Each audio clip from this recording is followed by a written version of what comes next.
BL-37 Reverb by Old Blood Noise Endeavors. I think it's pretty evident that Old Blood Noise is at their best when they are kind of doing their thing, that kind of only Old Blood can accomplish its style, quirky, weird, wet effect. All of my favorite releases from them over the years have been exactly that. Something quirky, esoteric, and deeply specific that kind of gives you sounds that you would not get from anything else in your collection. And I'm of the opinion that this new Old Blood Reverb, the BL-37, is a great offering in that kind of Old Blood lineage. The BL-37 is a mono reverb with a very simplified and straightforward control set that actually does a lot more than you might expect it to.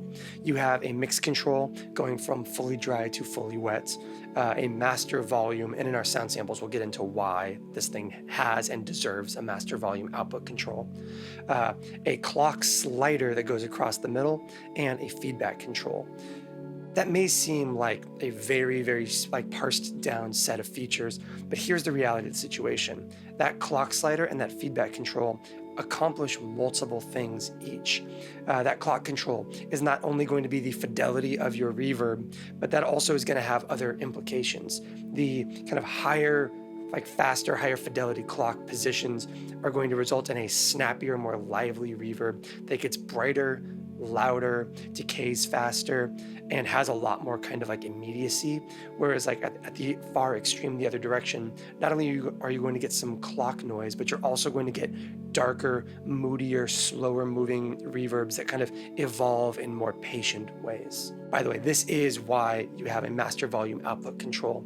That kind of low clock setting thing is going to result in sparse, kind of subtler reverbs, and it is nice to be able to compensate that volume back up using that volume control, especially if you're doing really stretched out lo-fi reverbs at fully wet. That feedback control, meanwhile, is going to not only be the kind of technically the decay of the reverb, but it's also going to increase modulation as you increase that decay. So you have the option for things like low feedback, low clock to get your kind of shortest, snappiest possible reverbs that will also have less modulation. But you can kind of get long trails by cranking that feedback with high clock, and vice versa. You can kind of take that clock nice and slow, but really create a lot of subtlety to the modulation and movement by dialing that feedback back.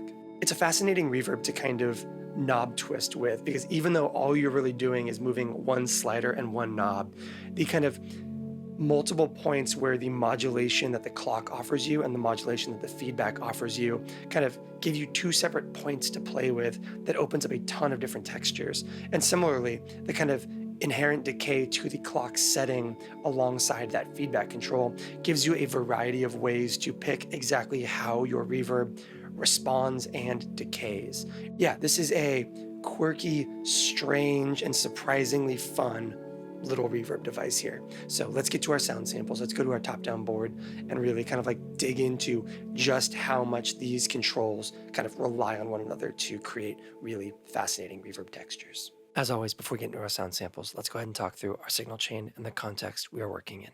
I am playing a Gibson Les Paul, a 59 historic reissue, into the Benson Germanium Boost, the 1981 Inventions DRV, the Chase Bliss Audio Thermae, the Universal Audio Galaxy, the Old Blood Noise Endeavors, BL-37 Reverb, and the Universal Audio Ruby 63 serving as our amplifier.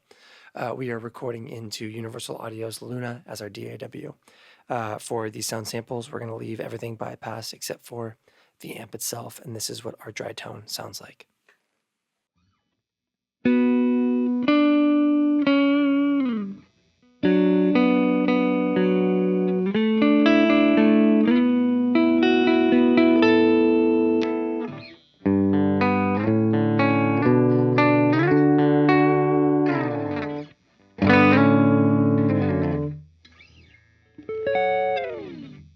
Rather than starting with everything at noon, we're going to start feedback low, clock slightly higher than noon, mix and volume both at noon. Here's kind of a baseline for what the BL-37 sounds like.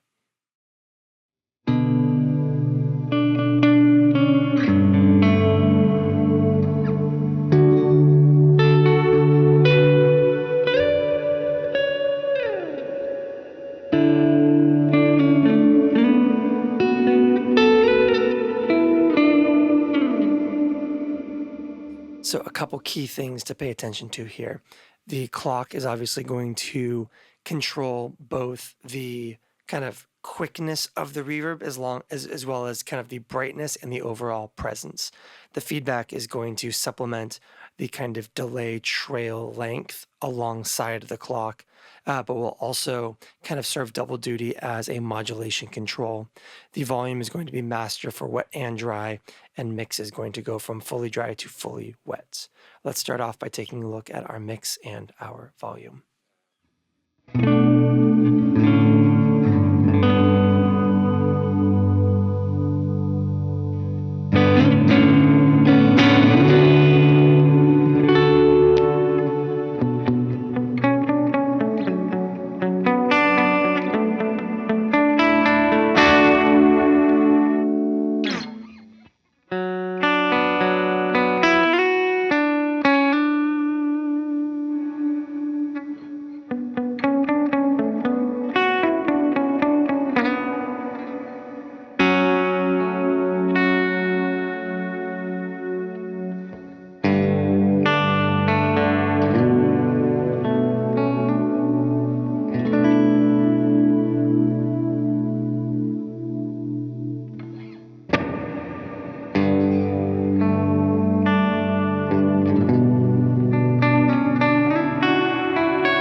It's worth noting that all of the controls on the BL-37 are deeply interactive, like to an extent that they kind of are more codependent than almost any reverb I have played before.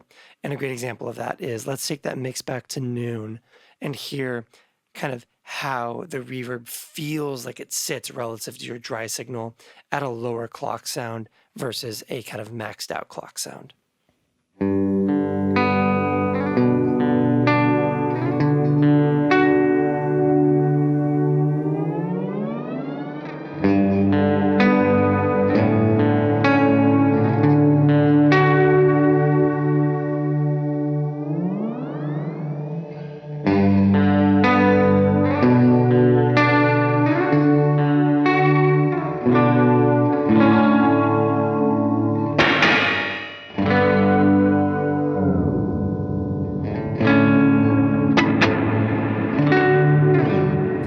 Snappiness and presence that clock provides actually does result in a lot of interplay between the mix and the relative perception of the mix with this clock control, in the same way that, as you will hear later, the clock and the feedback intertwine in very meaningful ways as well. Let's take a look at that volume control.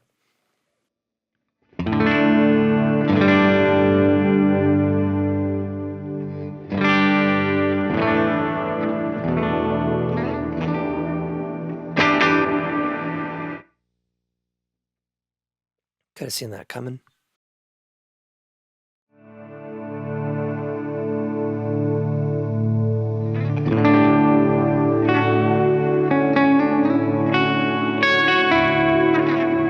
And for those of you at home wondering why there is a master volume control on a reverb, which is a question I have asked a lot over the years with various reverbs, this is one of the first examples of a reverb with a master volume that I actually see the value in, and this is why. If you go volume at noon, full clock speed, and full wet, the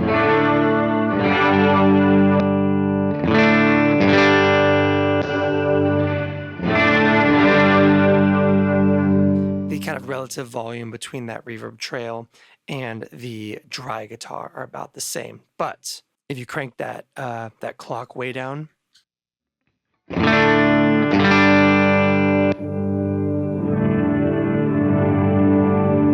perceived volume of the full wet version of BL-37 with a low clock goes way down.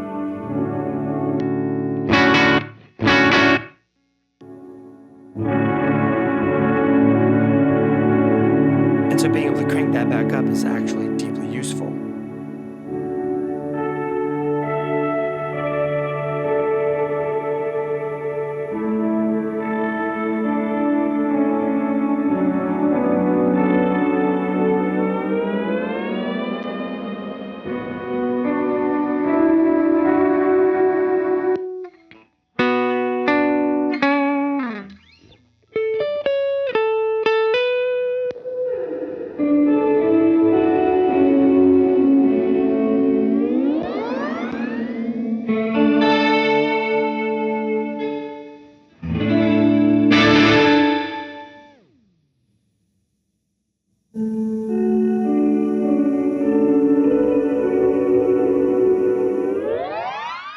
Anyway, so that's why there's a volume control on this reverb. It serves a very, very practical purpose, which is quite nice.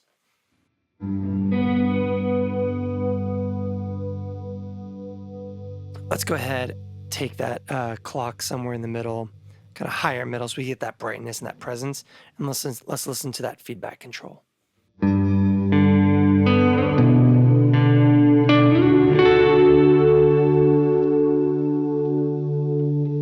At minimum, not only are you going to get a shorter overall decay length, but you're also going to get a lower amount of modulation. There is no short reverb in this thing. Even feedback at minimum and clock at its fastest is still going to give you that kind of very present wash.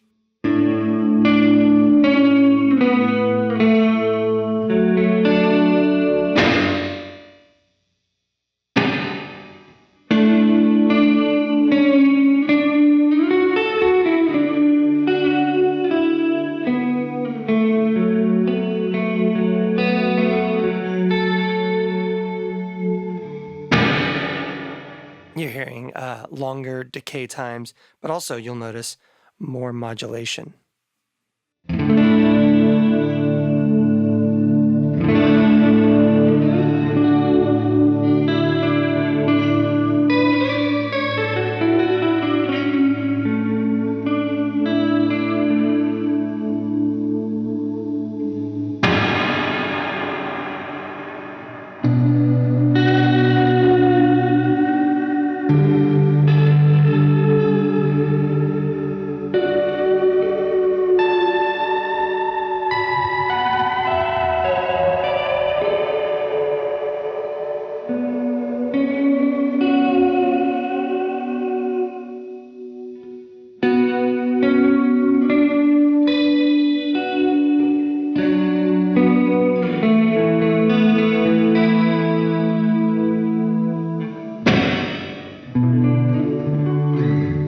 That feedback control, I think, really also shines kind of when you're not min-maxing that clock control.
And finally, let's take a look at that clock control.